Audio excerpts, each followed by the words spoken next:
Ezekiel 36, 1 to 37, 28. Hope and restoration. Israel was broken, scattered. Their land lay empty, their temple destroyed, their hope buried in foreign soil. The nations mocked, "Where is their God now?" But God saw his people's pain, he heard their tears, and he spoke through Ezekiel words that would change everything. "I will take you from the nations," God promised. "I will gather you from all the countries and bring you back into your own land. Not because they deserved it, but because his name is holy, because his love never fails." The same God who promised to restore Israel promises to restore you. When your life feels scattered, when hope seems buried, God sees. He gathers the broken pieces of your heart. Then God spoke the most beautiful promise of all. "I will give you a new heart and put a new spirit in you. I will remove from you your heart of stone and give you a heart of flesh. A heart that feels, a heart that loves, a heart that beats with his life." The old, hard, cold heart, gone. In its place, something tender, alive, responsive to his voice. He offers this same heart to you today. Will you let him replace your stone heart with one that truly lives? But Ezekiel's greatest vision was yet to come.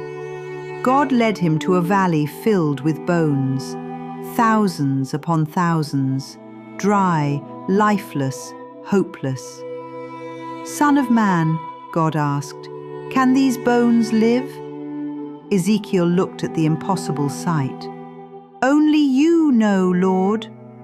Then God commanded, "Prophesy to these bones." Ezekiel obeyed. As he spoke God's word, something miraculous happened. The bones began to rattle. Bone connected to bone, tendons appeared, flesh covered them, but still no breath.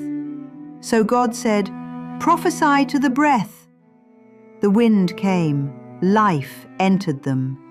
They stood up, a vast army, breathing, living, restored. What looked dead forever became alive again. This is who your God is, the God of resurrection, the God who breathes life into death, the God who makes dry bones dance. Whatever in your life feels dead, your dreams, your relationships, your faith, your hope, God can breathe life into it again. He specializes in impossible resurrections. He takes what looks finished and makes it flourish. God wasn't just promising to restore Israel's land.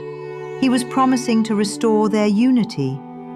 The divided kingdom, Israel and Judah, split for generations, would become one again.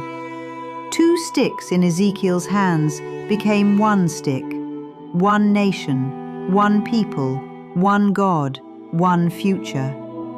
God is still in the business of bringing together what has been torn apart.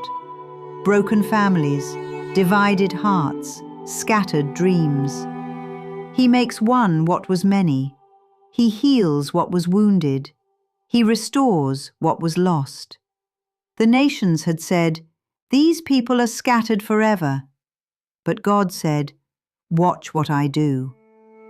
When the world says your situation is hopeless, God says, "Watch what I do." When circumstances say it's over, God says, "I'm just getting started." When people say you'll never change, God says, "I give new hearts." This is the God who spoke through Ezekiel. This is the God who speaks to you today. The God of the valley of dry bones, the God of new hearts, the God of impossible restoration. He took Israel from death to life, from scattered to gathered, from broken to whole. And he offers the same to you. Right now, in this moment, God is speaking over your dry places. Live. He is breathing his spirit into your weary soul. Be restored. He is taking your heart of stone and replacing it with a heart that beats with His love. The same God who promised restoration to His ancient people promises restoration to you. What needs restoring in your life today? Your hope? Your relationships? Your purpose? Your joy? Speak to your dry bones. Let God breathe life into what feels dead. He is the God of Ezekiel's vision. He is the God of your restoration.